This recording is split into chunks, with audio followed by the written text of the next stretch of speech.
Yo, yo, yo, what's up, everybody? It's 2 a.m. here in Houston, and it is really cold outside for no reason whatsoever. And I'm going to tell you right now, that's not a normal temperature here in Houston. We're going to pick up the topic where we left off late yesterday, and we're going to start off with relationships. I have the call ins ready for anybody who has anything they want to add, or if they want to pitch a topic for the next couple of days.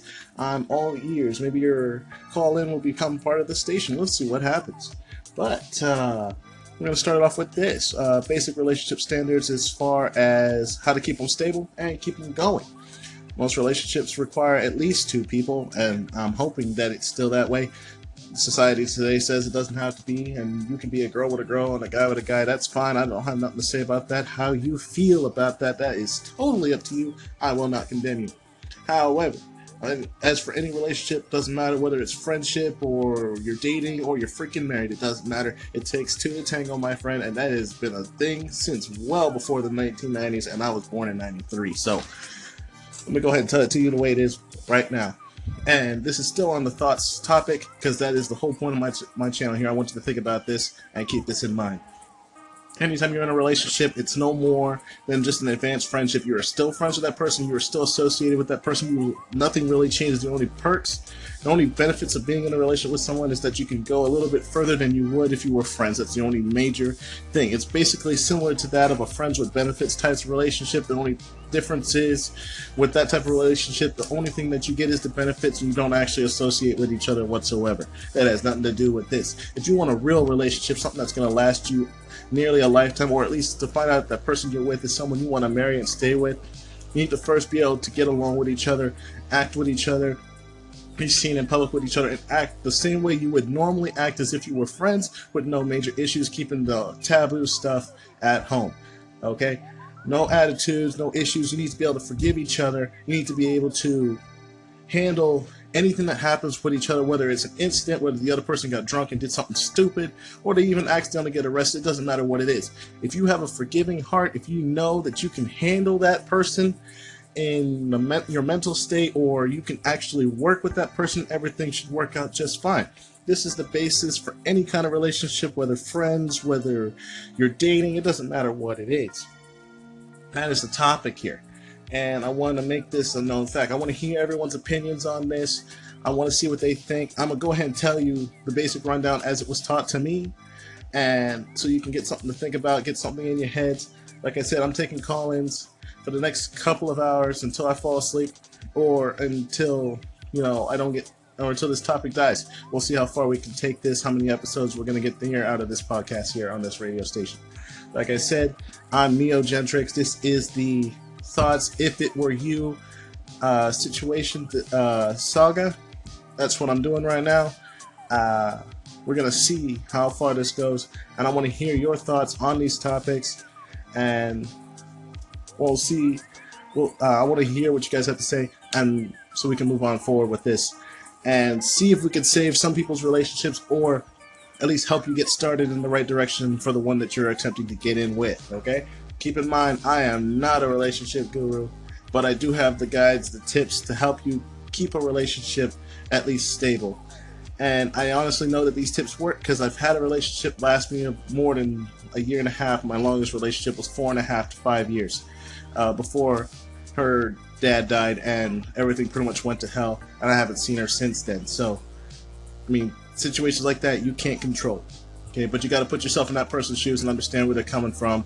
You can't just force them to stay with you when in reality they got issues they need to work out and they can't do nothing about it, okay?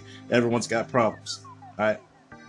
It's being able to be there for that person, but then knowing when to step back and knowing when you can help that person and knowing what to say. I personally am not experienced in this enough to give you advice, but I can tell you what I do know from personal experience, from failing at it, and then what my successes were, and then you can grow from that. We're gonna see how far this goes.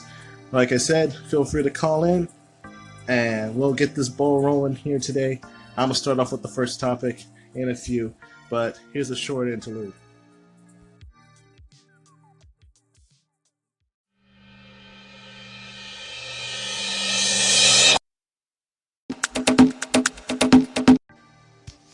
Let's start this off with the fact that relationships have two people. We're going to start on the guy's side. Obviously, I could do the guy's side because I'm a male myself. And yes, for any of those out there who say that otherwise, I could be something else. No, I was born male. I know I am male. And I have no issues with my personal self. And I don't think I'm a girl. I've heard a lot of that going around right now, and I've heard it from my friends. Like one of my friends, he was born a he, but he decided to change himself to a she. I'm not going to condemn his actions. He chose to do that. You know, that's his decision. I have nothing to say about it, and I will not comment on that topic because that has nothing to do with me. Okay, it has nothing to do with me or this topic whatsoever. So we're going to focus on the guys aspect for the next couple of minutes and parts to this, and how guys are supposed to act and what they're supposed to do, okay? I mean, it's fairly simple, but for some reason I feel like we need to cover this topic once and for all anyway. Guys. Like I said before, relationships do take two people, and yes, the guy does end up falling short and having to do most of the work. However, with today's current age, the way everything is right now, women want to be independent, they want to be able to handle their own, but they still want the guy to be there for their support, for their comfort, and to do, for the most part, what guys are supposed to be doing as a standard. But nowadays, they don't want us opening the doors for them. They don't want us paying for their food. They don't want us doing a whole lot because of that independence, that thing where women want to be, themselves. They want to be conscious of their own actions. They want to be empowered. That's fine. Let them be how they want to be, but this does not change what the guys do. This is how you're supposed to be. This is how I was raised, okay? How you were raised, I'm not going to make you change the way you are. I'm not going to make you change your thoughts, okay? I just want you to think about this for a minute, all right? The standard was, originally, guys are supposed to be nice. They're supposed to treat their women with respect from the time they meet them to the time they marry them to the time they die. It doesn't matter if they ugly as hell.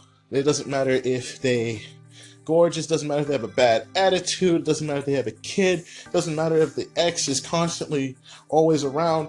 You treat that woman with respect no matter what her actions are, no matter what she does, no matter how she treats you. You treat her with respect. And number one rule of any relationship when being a guy, never, ever raise your hand to a woman. It doesn't matter who she is. It doesn't matter what she does. You do not ever raise your hand to her. Okay? That's the number one rule. Doesn't matter where you go. You can yell at her all day long. That's your decision. It's not gentlemanlike, but that is your decision. But you do not ever raise your hand to a woman. And in today's society, just the thought of you even doing that is enough to get your ass arrested and sent to jail for 5+ years. And I'm watching it happen constantly over and over again. You need to consider your actions before you do them. All right? We're getting that topic right there out of the way. Second one is opening doors, being nice, treating them with respect. These corny pickup lines just to get something good. You need to let that go right now, right here, right now.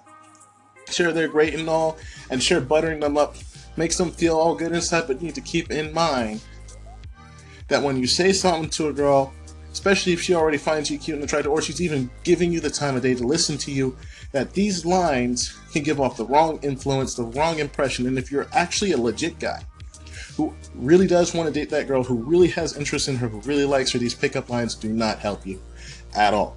They cause you more grief than it's worth, and it makes you look like one of those guys that just upstages women and is basically a womanizer. You are not. If you are not a womanizer, and you know you're not, using pickup lines is a bad idea straight off the bat right now. This is just a personal thought.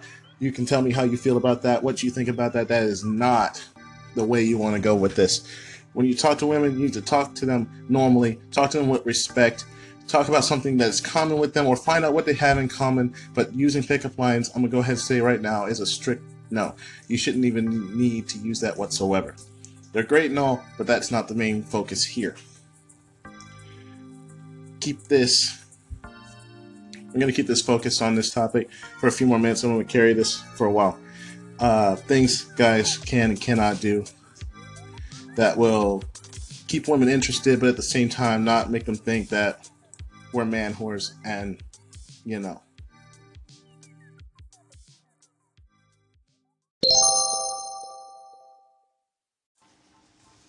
staying on topic here and working with the main goal here. Like I said before, there are main things and some things that guys can and cannot do. And like I said in the last piece, that pickup lines, they're just not as useful as they used to be with the way the current society is right now. So we're going to go back into this topic again. Like I said, we're going to continue this for a little bit and see where it goes. And like I said, if you have any thoughts, go ahead and call in. We'll go ahead and put those in here as well and throw in your conversation as well. The main thing that guys need to be is straightforward. I'm not saying be straightforward with how you feel. No, don't do that.